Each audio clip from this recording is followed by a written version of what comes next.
आप देख रहे हैं स्पेशल रिपोर्ट। आपके साथ मैं हूं अंजना ओम कश्यप। आज स्पेशल रिपोर्ट में बात एक सियासी नारे की, जिसकी पूरे देश में चर्चा हो रही है। आज ममता बनर्जी ने खेला होबे योजना की लॉन्च किया। आखिर इस नारे के पीछे का सियासी खेल क्या है, इसका जवाब हम तलाशेंगे। आज हम देश के 3 सियासी किरदारों की चर्चा करेंगे, यानी राहुल गांधी, नीतीश कुमार और अखिलेश यादव, यानी खेला होबे की पूरी सियासी तस्वीर। पाकिस्तान का पूरा ऑपोजिशन आज यहाँ खड़ा हुआ है। अब जो भी ऑपोजिशन के लोग कहना चाहते हैं, हर पार्टी के लोग प्लीज आप कहिए। क्या मानसून सत्र राहुल बनाम सरकार हो गया?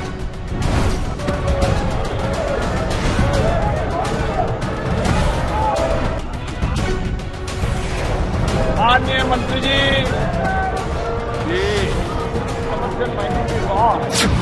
ममता के खेला होबे का राष्ट्रीय वर्जन लॉन्च।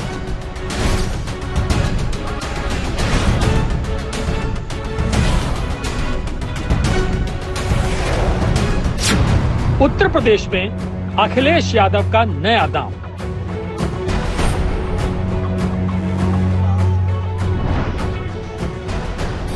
क्या विपक्ष का एकजुटता वाला नारा काफी है?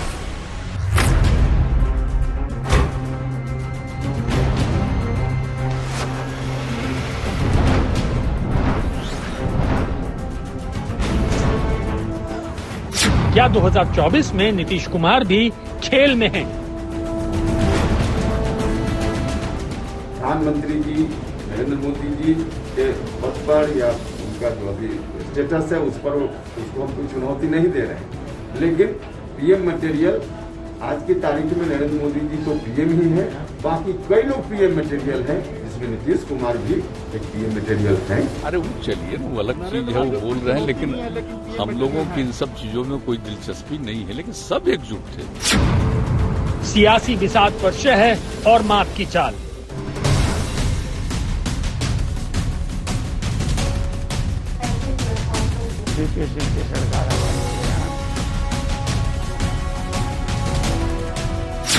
खेला होबे का सियासी चक्रव्यूह। खेला होबे, देखा होबे, जेता होबे, हम लड़ेंगे, हम करेंगे, हम जीतेंगे, मोदी को हराएंगे। पहले राहुल गांधी की मानसून सत्र में राहुल गांधी के तेवर बदले हैं। राहुल केंद्र सरकार पर आक्रामक है तो विपक्षी दलों के प्रति विनम्र। राहुल की बॉडी लैंग्वेज और रणनीति के सियासी मायने क्या हैं, समझिए।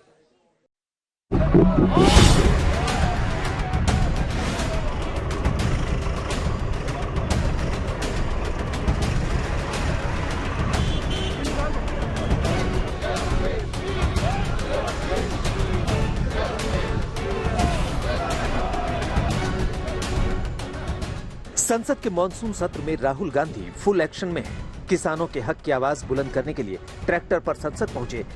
टीम लीडर की तरह कथित जासूसी कांड पर विपक्ष को साथ लेकर चल रहे हैं। राहुल ने ममता बनर्जी से मुलाकात की। मोदी बनाम ऑल पर चिंतन और मंथन किया।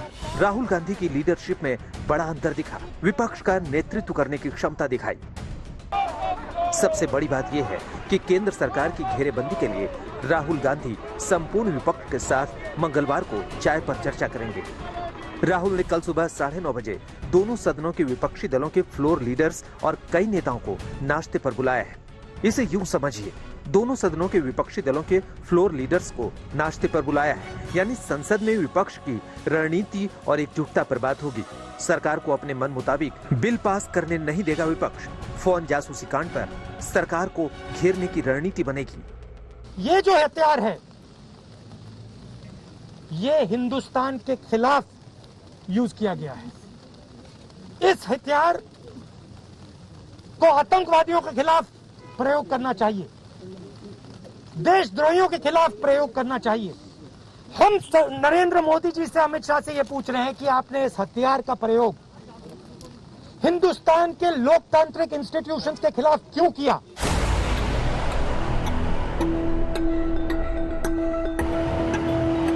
मेरे खिलाफ वो हथियार का प्रयोग किया गया। राहुल गांधी के आक्रामक तेवर का असर मॉनसून सत्र में दिख रहा है। कथित जासूसी कांड की जांच और संसद में बहस पर विपक्ष अड़ा है। वहीं मोदी सरकार अपने स्टैंड पर अड़ी हुई है। टकराव आर पार का है।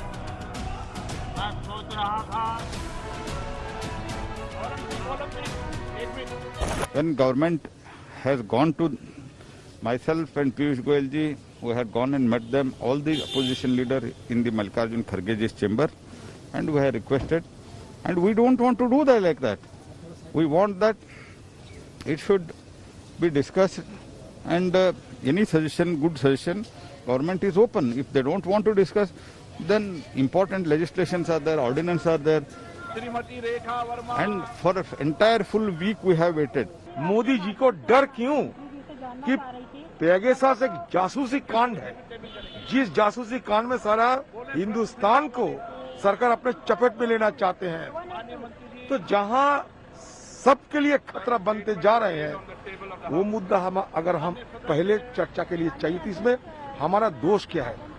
हम तो चर्चा चाहते हैं शुरू के दिन से। सारे देश की जासूसी कांड, इतना बड़ा जासूसी कांड इतिहास में नहीं हुई। तो जो इतिहास में कभी इतना बड़ा जासूसी कांड नहीं हुई, तो ये जासूसी कांड की जो मसला, ये सदन में चर्चा हो।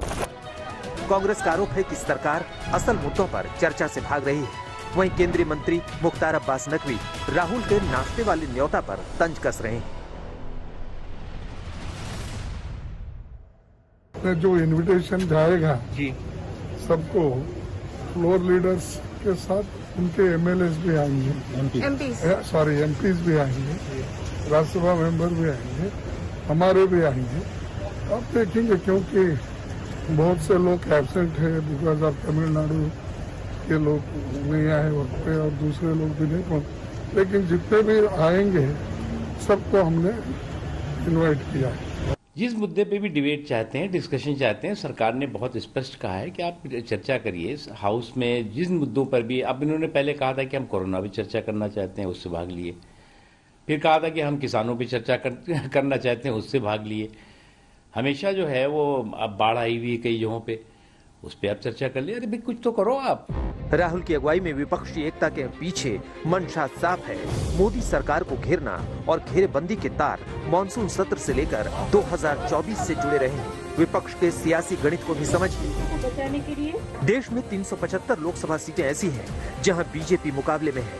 ऐसी 375 सीटों में 200 सीटें ऐसी हैं जहां बीजेपी का कांग्रेस से सीधी टक्कर है। 200 सीटों पर अगर विपक्ष कांग्रेस के साथ खड़ा हो जाए तो बीजेपी को बड़ा नुकसान पहुंचा सकता है। वहीं 175 सीटों में कांग्रेस बीजेपी को टक्कर देने वाली क्षेत्रीय पार्टियों का समर्थन करे। अगर ऐसा होता है तो कांग्रेस 125 से 150 सीट तक जीत सकती है। अगर ऐसा हुआ तो 2024 में बीजेपी को रोका जा सकता है। सवाल यही है कि क्या जैसी एकजुटता अभी नजर आ रही है, वैसी ही एकजुटता मोदी बनाम ऑल की लड़ाई में भी दिखेगी? क्या मॉनसून सत्र में जिस तरह से राहुल गांधी की अगुवाई में विपक्ष एकजुट नजर आ रहा है, वैसे ही 2024 में भी नजर आएगा? बैठकों में नजर आने से लेकर प्रेस वार्ताओं में विपक्षी नेताओं के साथ पीछे खड़े होने तक राहुल गांधी के मॉनसून सत्र में बदले बदले से अंदाज दिख रहे हैं। हालांकि राहुल गांधी का नाश्ते पर न्योता विपक्ष को एकजुट करना तो है ही, साथ में अपनी स्वीकारता बढ़ाने की भी कवायद है। सवाल यही है कि ये जो कारवां चल पड़ा है, आखिर ये अपनी मंजिल तक पहुंचेगा?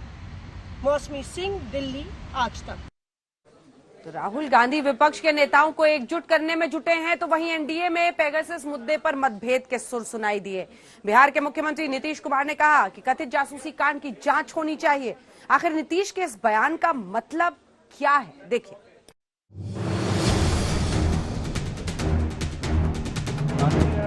इसमें अगर आप देखेंगे गाने बिल्कुल होना चाहिए। टेलीफोन टैपिंग की बात इतने दिनों से आ रही है, इस पर जरूर बात हो जानी चाहिए, चर्चा हो जानी चाहिए। पेगासस पर मंगलवार को विपक्ष की मीटिंग है।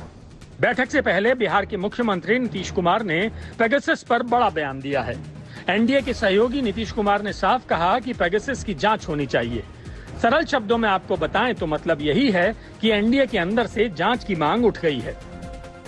अभी तक जासूसी के मुद्दे पर विपक्ष ने केंद्र सरकार को घेर रखा है। अब उसी मुद्दे पर नीतीश ने जांच की मांग करके मोदी सरकार की मुश्किलें बढ़ा दी हैं।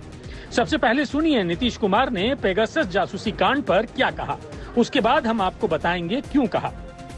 टैपिंग की बात इतने दिनों से आ रही है, इस पर जरूर बात हो जानी चाहिए, चर्चा हो जानी चाहिए। इसमें तो पहला ही दिन पूछे हैं। तो आजकल तो जानते नहीं है ये सब चीज, तो कई तरह से कौन कर लेगा।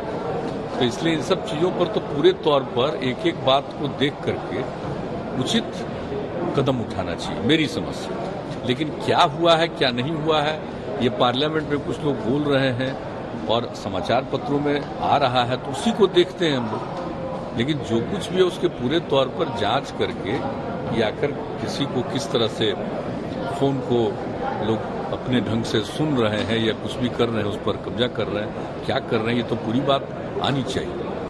नीतीश कुमार ने जो कहा उसकी 5 बड़ी बातें समझिए। पेगासस जासूसी मामले की तहकीकात हो, जासूसी कांड का सच बाहर आना चाहिए, जांच से दूध का दूध और पानी का पानी होगा, लंबे वक्त से पेगासस जासूसी कांड का मुद्दा गूंज रहा है, फोन हैकिंग का मामला बहुत बड़ा है। नीतीश कुमार के बयान से मोदी सरकार के स्टैंड अलग है। केंद्र पेगासस जासूसी कांड को मुद्दा नहीं मान रहा, पर एनडीए के सहयोगी नीतीश इसे बड़ा मुद्दा मानते हैं। क्या विपक्ष केवल हिंदुस्तान को दुनिया भर में बदनाम करने का काम कर रहा है? क्या विपक्ष केवल इस लोकतंत्र को उतना नीचे गिराने का काम कर रहा है? जहां चर्चा होनी चाहिए वहां चर्चा की बजाय चीरफाड़ करने का काम हो। कभी मंत्री जी को सदन में उत्तर न देने दिया जाए या मंत्री जी को सदन में अपनी स्टेटमेंट न देने दिए जाए। आप कल्पना कीजिए, दुनिया के सबसे बड़े लोकतंत्र में मंत्री सदन में स्टेटमेंट देने लगता है तो उसके हाथ से कागज छीनकर फाड़ दिए जाते। जब इतने दिनों से लगातार लोग बोल रहे हैं तो उसके बारे में निश्चित रूप से इस पर मेरी समझ से जांच कर लेना चाहिए, ताकि जो भी सच्चाई हो वो सामने आ जाए। और कभी भी कोई किसी को डिस्टर्ब करने के लिए, परेशान करने के लिए कोई इस तरह का काम करता है तो ये नहीं होना चाहिए। इसलिए इसके लिए जरूरी है कि सब चीज के बारे में यहाँ नीतीश कुमार के सियासी संकेतों को भी समझना जरूरी है। बीते कुछ दिनों में नीतीश कुमार के कई बयान बीजेपी के विचारों से मेल नहीं खाते। जनसंख्या नियंत्रण के लिए अगर आप सिर्फ कानून बना करके कोई उसका उपाय करेंगे, ये सभी ठीक से संभव नहीं है। जब महिलाएं पूरे तौर पर पढ़ी रहेंगी तो इतनी जागृति आती है, इतना कॉन्शसनेस होता है कि अपने आप प्रजनन दर घटेगा। तो हम लोग तो इसी पर काम कर रहे हैं। लेकिन बहुत लोग रखता खाली कानून बना देंगे और उससे हो जाएगा, तो वो तो अपना सोच है अपना। सवाल सिर्फ पेगासस जासूसी कांड की जांच का नहीं, बल्कि जेडीयू की तरफ से नीतीश कुमार को पीएम मटेरियल बताने की टाइमिंग का भी है। क्या ये संयोग है या प्रयोग?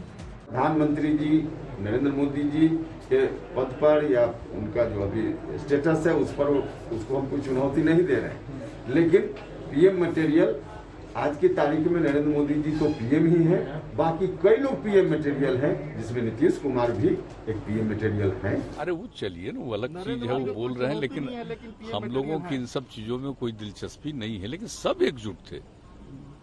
उपेंद्र कुशवाहा जी ने भी बहुत पूरे तौर पर न अपना जो वक्तव्य भाषण दिया वहां और पूरा समर्थन किया एकजुट होकर के। और सब लोग कल तो जब हो गया था उसके बाद सब लोग प्रेस कॉन्फ्रेंस में भी बैठे। क्या नीतीश कुमार ने बड़ी सावधानी से अपने पत्ते खोल दिए, ऐसे पत्ते जिससे 2024 के खेल में उनका भी नाम जुड़ गया? ओम प्रकाश चौटाला से उनकी मुलाकात के सियासी मायने भी निकाले जा रहे हैं। चौटाला तीसरे मोर्चे की रूपरेखा तैयार करने में जुटे हैं, जिसमें अकाली दल समेत दूसरे दलों से पर्दे के पीछे चर्चा जारी है। बीते साल नीतीश कुमार मुख्यमंत्री बने तो वो कमजोर नजर आ रहे थे। बीजेपी की बैसाखी पर वो मुख्यमंत्री बने, लेकिन नीतीश ने बीजेपी को अपने ऊपर हावी होने नहीं दिया। और अब संदेश साफ है कि सियासत में कुछ भी नामुमकिन नहीं। ब्यूरो रिपोर्ट, आज तक। तो दिल्ली से बिहार तक सियासी बिसात पर चाल चली जा रही है। तो बंगाल में ममता बनर्जी ने आज खेला होबे योजना लॉन्च किया है। ममता ने खेल खेल में मोदी सरकार को बड़ा संदेश दिया है।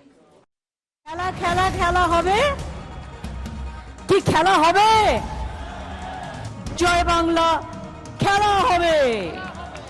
बंगाल विधानसभा चुनाव में बीजेपी की हार और ममता की जीत का प्रतीक बन गया यही नारा।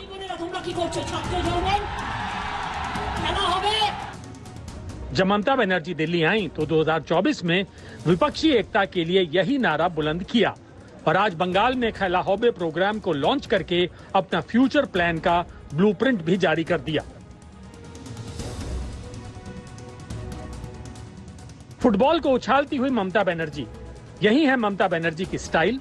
लेकिन इस खेल और स्टाइल के पीछे संदेश बड़ा है, यानी ममता बनर्जी बड़ी खिलाड़ी हैं और जीतने के लिए खेलेंगी। खेला होबे कहने को ममता बनर्जी ने खेला होबे योजना को लॉन्च किया, लेकिन इस मिशन का मतलब समझिए। आज से ही टीएमसी का ऑल इंडिया प्रोजेक्ट शुरू हो गया। ममता ने कोलकाता में खेला होबे कार्यक्रम का उद्घाटन किया तो अभिषेक बनर्जी ने मिशन त्रिपुरा का। अभिषेक के त्रिपुरा पहुंचने से पहले ही बीजेपी की टेंशन बढ़ गई। आरोप तो यहां तक है कि अभिषेक के काफिले पर हमला तक हुआ, यानी खेला शुरू हो गया है। ममता सरकार में मंत्री शोभन देव चट्टोपाध्याय का कहना है कि बीजेपी का चैप्टर क्लोज होने वाला है और ऐसा ममता बनर्जी करेंगी। होगा ये बात उठाया है ना हमारी पार्टी की तरफ से ममता जी ने। इस खेला के माने होता है कि हर खेला में हर टाइम आपको आगे बढ़ने के लिए, गोल देने के लिए, ओलंपिक चल रहा है ना, सबको आगे खेल रहा है और आगे बढ़ने की कोशिश कर रहा है। हमारी पार्टी भी हर डिस्ट्रिक्ट में, हर प्रदेश में हम लोग ये शुरू करने का कोशिश कर रहे हैं। त्रिपुरा में हम लोग पहले भी किया था हमारी पार्टी की तरफ से। ये खेला होगा त्रिपुरा में होता है और बंगला में तो खेला होगा जो स्लोगन, इसमें हम लोग कामयाब भी हुआ। तो फिर से ये खेला होगा जो आवाज उठाया था उसको लागू रखने के लिए कि लड़ाई बंद नहीं होगा जब तक दिल्ली उसका नीति ना बदल करे, तब तक तो लड़ाई चलते रहेगा और खेला भी होने रहेगा। और इस खेला के माध्यम से हम लोग एक मैसेज भी देने की कोशिश कर रहा है। फुटबॉल क्लब के जरिए ममता बनर्जी ने बंगाल की सियासत को भी साधने की कोशिश की है। ममता के खेला होबे प्रोजेक्ट के तहत बंगाल के सभी बड़े क्लब को 100 फुटबॉल दी जाएंगी। वहीं दूसरी तरफ 16 अगस्त को हर क्लब को 15,000 रुपए नगद और 10 फुटबॉल दी जाएंगी। इसके लिए 1 लाख फुटबॉल तैयार की गई हैं। ममता बनर्जी और टीएमसी अब पूरे देश में खेला होबे के मूड में हैं। सोनिया जी invited me for a cup of tea. Rahul ji is also there. So we met. We discussed the political situation in general, and also we discussed about Pegasus to COVID situation, and also we discussed about the unity of the opposition. So all we discussed. It was a very good meeting, positive meeting. I think the positive result must come out in the next future. ममता की line एकदम clear है। जब तक विपक्ष एक साथ BJP के खिलाफ राष्ट्रीय गठबंधन नहीं बनाएगा, बीजेपी को रोकना मुश्किल है। ममता के इस प्लान में कुछ चुनौतियां हैं और उन्हीं चुनौतियों को ममता दूर करने के लिए सभी विपक्षी पार्टियों के साथ मंथन कर रही हैं। चुनौती नंबर 1, पंजाब और दिल्ली में कांग्रेस और आप सियासी दुश्मन हैं। दोनों पार्टियों को राष्ट्रीय स्तर पर एक साथ लाना। चुनौती नंबर 2, बंगाल में लेफ्ट और कांग्रेस की विरोधी पार्टी है टीएमसी। बीजेपी को हराने के लिए तीनों पार्टियों को एकजुट करना। चुनौती नंबर 3, बीजेडी, वाईएसआर कांग्रेस और एआईएडीएमके विपक्ष के साथ नहीं, क्षेत्रीय क्षत्रपों को मोदी विरोधी गुट में शामिल करना। चुनौती नंबर 4, 2024 में ऑल बनाम मोदी, सभी पार्टियों को राष्ट्रीय स्तर पर देश में एक करना। ममता ऐसी ही चुनौतियों से निपटने के लिए रणनीति बना रही हैं और उस रणनीति में सियासी ताकत के पीछे बंगाल मॉडल और खेला होबे का नारा है कि खेला होबे जय बांग्ला खेला होबे। खेला होबे। तो बंगाल में ममता बनर्जी ने मोदी सरकार के खिलाफ हुंकार भरी, तो उत्तर प्रदेश में अखिलेश यादव ने नया सियासी दांव खेल दिया है। अखिलेश यादव ने कांग्रेस और बीएसपी से पूछा है कि 2022 में तय कर लीजिए लड़ाई किस पार्टी से है। अखिलेश के सियासी दांव का इशारा कहीं योगी बनाम ऑल तो नहीं।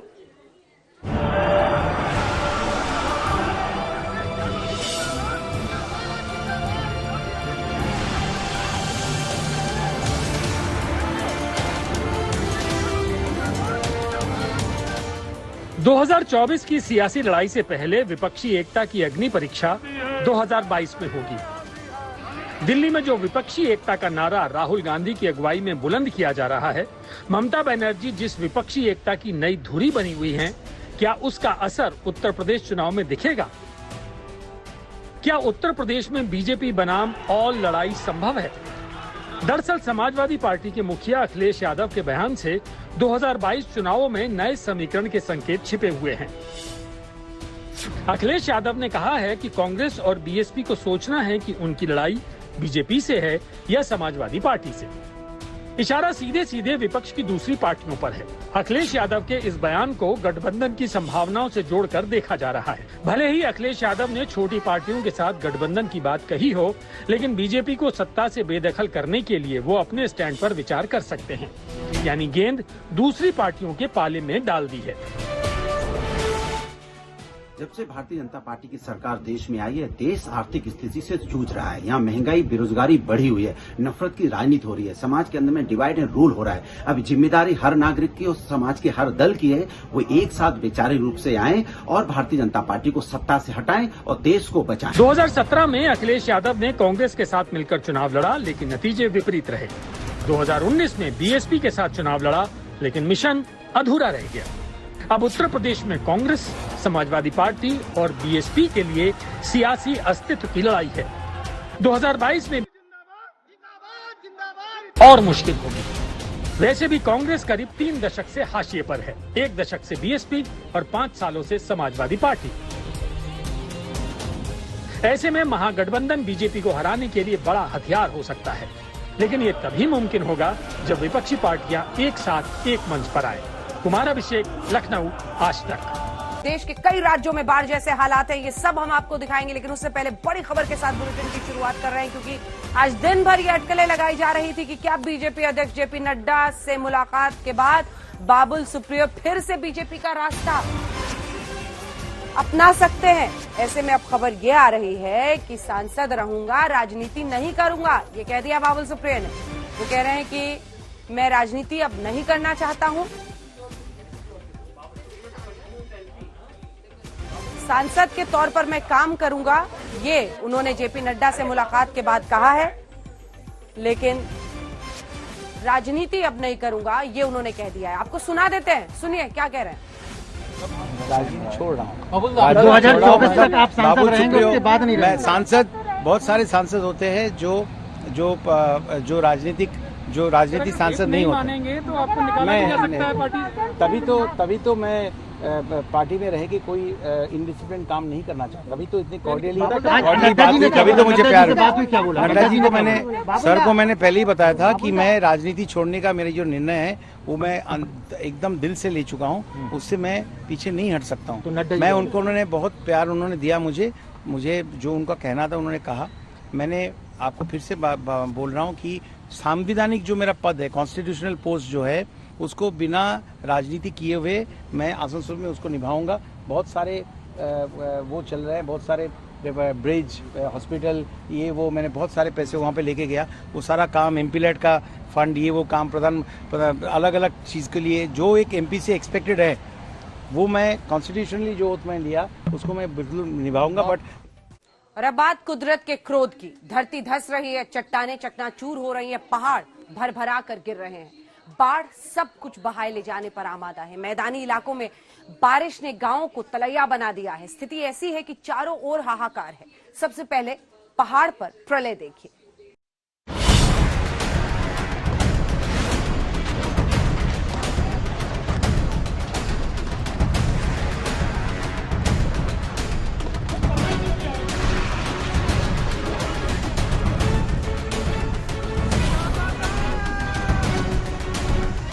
इससे डराने वाली तस्वीर और क्या होगी कि रास्ते से जाते हुए मुसाफिरों के सामने पूरा का पूरा पहाड़ भरभरा कर यूं गिरने लग जाए। इससे दहशतज़दा तस्वीर और क्या होगी कि यात्रा में साथ चलने वाले पेड़ एकाएक आप पर गिरने लग जाएं। और इससे दहशतज़दा तस्वीर और क्या होगी कि आपके पैरों के नीचे से जमीन खिसकने लग जाए, आकाश ढहने लग जाए और न जाने कहां से भरभराता हुआ पत्थरों से भरा मलबा आपके सामने आ जाए। तो आसमान का गिरना, धरती का खिसक जाना, जमीन खींच लेना, ये सब मुहावरे नहीं हैं, ये पहाड़ की सच्चाई हो गए हैं। देखिए, बद्रीनाथ राष्ट्रीय राजमार्ग 58 पर पीपल कोटी के पास मुसाफिर आगे बढ़ रहे थे, अचानक पहाड़ क्यों गिरा? ऐसा भूस्खलन की रूह कांप जाए। भूस्खलन हुआ तो मुसाफिरों के पांव वापस भागने लगे। गाड़ियों ने यू टर्न ले लिया क्योंकि आगे मौत के सिवाय कुछ नहीं दिख रहा था। उत्तराखंड में कुदरत क्रोध दिखा रही है। ऐसी एक नहीं कई तस्वीरें सामने आ रही हैं।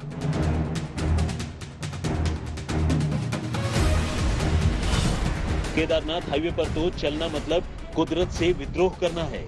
पता नहीं कब किधर से कोई बोल्डर आ गिरे, पता नहीं कब जमीन धंस जाए, पता नहीं कब पहाड़ गिर जाए, कुछ कहा नहीं जा सकता। चोपता को जोड़ने वाला मोटर मार्ग धंस चुका है, आवाजाही बाधित है। केदारनाथ हाईवे रुद्रप्रयाग की आधे से ज्यादा आबादी की लाइफलाइन है। हाईवे केदारनाथ, द्वितीय केदारनाथ महामदेश्वर, तृतीय केदारनाथ तुंगनाथ, पर्यटक स्थल चोपता समेत रुद्रप्रयाग जिले के 70% हिस्से को जोड़ता है, लेकिन फिलहाल यहां स्थिति खतरनाक है। अब चमोली के नीति घाटी में लामा गदेरे की ये तस्वीरें देखिए। ऐसा लगता है मानो पहाड़ से गिरा मलबा पूरी धरती को बहा ले जाएगा। इस मलबे के सामने आने का अर्थ ही है बह जाना। 7 फरवरी को नीति घाटी में कुदरत ने ऐसा कहर बरपाया था जिसको आज भी यहाँ के लोग नहीं भूले हैं। दोबारा जब मलबा बढ़ा तो लोगों के दिलों में खौफ भी बढ़ने लगा। सबके जहन में वही मंजर गुजर गया। अचानक लामा गदेरा जो साइड फटा के पास है, तोलमा से हिमाल पर्वत से निकलता है, ये अचानक उफान में आया हुआ है, जिससे कि क्षेत्रीय स्थानीय लोगों में काफी हड़कंप मच चुका है। अचानक ग्लेशियर फटने से लामा गदेरा में भारी मात्रा में पानी का बहाव तेज हो गया है और धीरे धीरे उसके साथ मलबा और पेड़ पौधे सभी बह के आ रहे हैं। उत्तराखंड में हालात बिगड़े हुए हैं, मगर अकेले उत्तराखंड ही नहीं, पहाड़ी राज्यों में भी ऐसी ही स्थिति है। हिमाचल प्रदेश के चंबा की तस्वीरें देखिए, किस कदर हरहराता हुआ मलबा बह रहा है। यहाँ पहाड़ टूट रहे हैं, चट्टानें दरक रही हैं। तस्वीरें देखिए, ये चंबा के भरमौर की तस्वीरें हैं। भूस्खलन के बाद यहाँ पहाड़ टूटा और सड़क पर ऐसी बड़ी बड़ी चट्टानें आ गिरी। अब मजबूरी में आदमी जान जोखिम में डालकर इन चट्टानों को पार करके काम पर जाता है। इसी भरमौर की ये तस्वीरें देखिए, भूस्खलन से सड़क का एक हिस्सा ढह गया है। टूरिस्ट बस का ड्राइवर जान जोखिम में डालकर रास्ता पार कर रहा है। सोचिए, यहाँ हादसा कभी भी हो सकता है। कुल मिलाकर यूं समझिए कि पहाड़ों पर आपदा बरस रही है। तरक्की की राह पर ले जाने के लिए जिस तरह से प्रकृति से खिलवाड़ किया गया, उसका असर साफ साफ पहाड़ों पर दिख रहा है। यहाँ से आने वाली तस्वीरें डरावनी हैं, मगर सच हैं। चमोली से कमल नयन सिलोड़ी और जोशीमठ से प्रवीण सीमवाल के साथ विशाल आनंद, चंबा, आज तक। पहाड़ की प्रलय के बाद बात मैदानी इलाकों की। पानी की कमी की मार से अक्सर कराहते राजस्थान को इस बार बरसात के पानी ने मारा है। आलम यह है कि राजस्थान के कई शहरों में बेहिसाब बारिश और जिसकी वजह से बाढ़ जैसा मंजर है। लोग प्रार्थना कर रहे हैं कि इस मूसलाधार बारिश से, इस मुसीबत से मुक्ति मिले।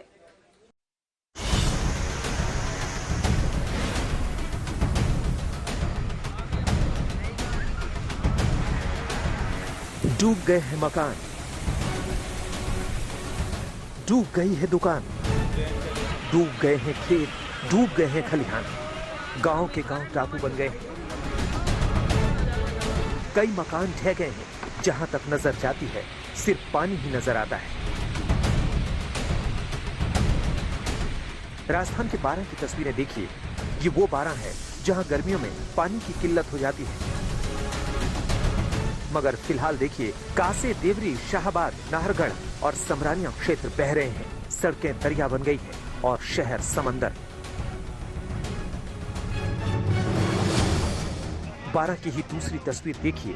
ये तस्वीरें छिपा बड़ौत पुलिस थाना की है। देखिए कैसे पानी में थाना तैर रहा है। पूरा थाना पानी पानी है। पुलिस के मुलाजिमों से लेकर मुलजिम तक सब पानी में रहने को मजबूर है। बैरकें लबालब है। रिकॉर्ड विभाग तलैया बन गया है। अब कोशिश की जा रही है कि पकड़े गए आरोपियों को दूसरी जगह शिफ्ट किया जाए। कंप्यूटर रूम, रिकॉर्ड रूम एवं मालखाना के कमरों में पानी भर गया। नुकसान तो पूरा माल भी बाद में याद रही, नुकसान पूरे भी गिरे। अच्छा, और एक कैदी भी खड़े हैं, क्या करें, मुझे वारंटी है सारी। राजस्थान के ही अलवर की तस्वीरें देख लीजिए। यहाँ पर पुल के ऊपर से पानी बह रहा है। करीब 3 फीट ऊंची इस पानी की धार के बीच ये ट्रक निकलने की कोशिश कर रहा था, मगर नतीजा ये हुआ कि ट्रक फंस गया। ट्रक फंसा तो रास्ता ही बंद हो गया, और रास्ता बंद हो गया तो देखिए कैसे लंबा जाम लग गया। अलवर जा रहा था। क्या है इसमें? कोरियर का। अच्छा, तो जब आप निकले थे तो जब पानी कम था, फिर बाकी पानी का बहाव तेज था, जब गाड़ी पानी से धकेला जाए। गाड़ी निकल रही, गाड़ी वाला बहुत तेज चल रही थी। जब भी बहुत यहाँ लेके आया तो यहाँ लास्ट में आके इसका बहाव की वजह से गाड़ी औंधी हो गई है। उर्ली साइड से खिड़की खोल के नहीं ड्राइवर को लेकर आया, गाड़ी वहाँ की वहीं रुकी हुई है। यहाँ रुपेरल नदी का पानी अपनी सीमाओं को तोड़कर बह रहा है और लोगों में खौफ भर रहा है। अलवर की ही दूसरी तस्वीर देखिए। यहाँ जयसमंद बांध के लिए जाने वाली नदी की पाल टूट गई, और पाल टूटी तो बेहिसाब पानी की धार निकली। आलम यह है कि आधा दर्जन से ज्यादा गाँव में बाढ़ का संकट हो गया है। लोगों की फसलें खराब हो गई हैं और अब लोगों की मदद की जा रही है। पाल यहाँ से जो जयसमंद के लिए नदी जा रही थी, यहाँ से वो पाल टूटी है। इससे खेत वालों को बहुत जबरदस्त नुकसान। तो जो नीचे गांव बसे उनको भी नुकसान हो, उनको जो घर यहाँ पर मकान बने हुए हैं उनको भी नुकसान है। अब राजस्थान के ही धौलपुर की तस्वीरें देख लीजिए। 8 साल बाद ऐसा मौका आया है जब पार्वती आंगई बांध लबालब है। बांध के 19 गेट खोले गए तो आसपास के गांवों में पानी ने संकट पैदा कर दिया। यहाँ के सभी बांध उफान पर हैं। सभी नदी नाले अपने किनारों को तोड़कर बह रहे हैं। लगातार हो रही बारिश यहाँ लोगों के लिए परेशानी बन रही है। बरसात जब चालू हो गई है तो वो अगर बरसात ज़्यादा होगी तो हम एक और गेट खोलने की कोशिश करेंगे। हमने डिजास्टर मैनेजमेंट के एक ग्रुप बना रखा है, उसमें एसडीएम साहबान, पुलिस साहबान और सभी अधिकारी प्रशासन जुड़े हुए, सबको सूचित कर दिया। सब अपने जो कंसर्निंग एरिया में अलर्ट कर रहे प्लान। राजस्थान के कई इलाकों में यही हालात है। तेज बारिश ने लोगों को मुश्किल में डाल रखा है। सब यही प्रार्थना कर रहे हैं कि इस आफत से जल्द राहत मिले। आज तक ब्यूरो। मध्य प्रदेश के बाद बात उत्तर प्रदेश की। उत्तर प्रदेश के कई जिलों में पानी की मार है। वाराणसी, सोनभद्र, चित्रकूट में स्थितियां ये हैं कि नदियां अपने किनारे तोड़कर रिहायशी इलाकों में घुस आई हैं। शहरों को पानी ने समंदर बना दिया है। सड़कों पर सैलाब है। देखिए। बाढ़ ने आधे से ज्यादा देश को हलकान कर रखा है। यूपी में नदियां खतरनाक लेवल तक बह रही हैं। कई शहरों से डराने वाली तस्वीरें आ रही हैं। चित्रकूट में लगातार बारिश आफत का सबब बन गई है। यहां की लाइफलाइन कही जाने वाली मंदाकिनी नदी में जरा पानी का वेग देखिए।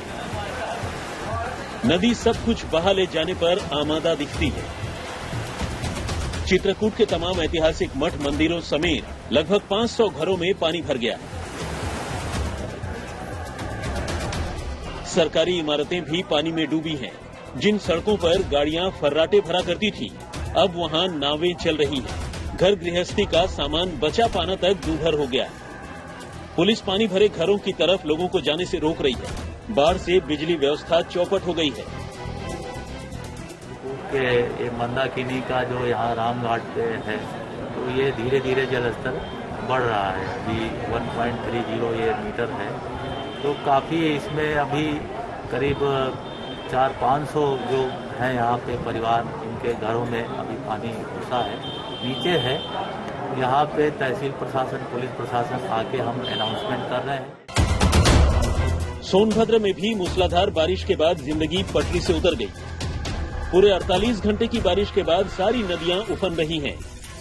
धान और अन्य कई तरह की सैकड़ों एकड़ फसल डूबकर बर्बाद हो चुकी है। गांव को जोड़ने वाले कई रास्ते खराब हो चुके हैं। वाराणसी में भी गंगा का जलस्तर लगातार बढ़ रहा है। किनारों पर रहने वालों के लिए रौद्र रूप दिखाता पानी कभी भी खतरा बन सकता है। आज तक ब्यूरो।